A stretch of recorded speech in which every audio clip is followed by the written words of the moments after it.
எவ்வளவுதான் குட்டா இருந்தாலும்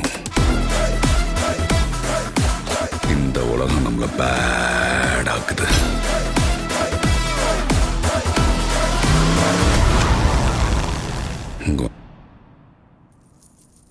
காட்டுறேன்.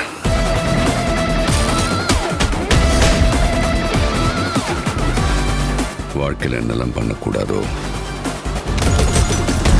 சில சமயங்கள் அதெல்லாம் பண்ணணும் பேபி.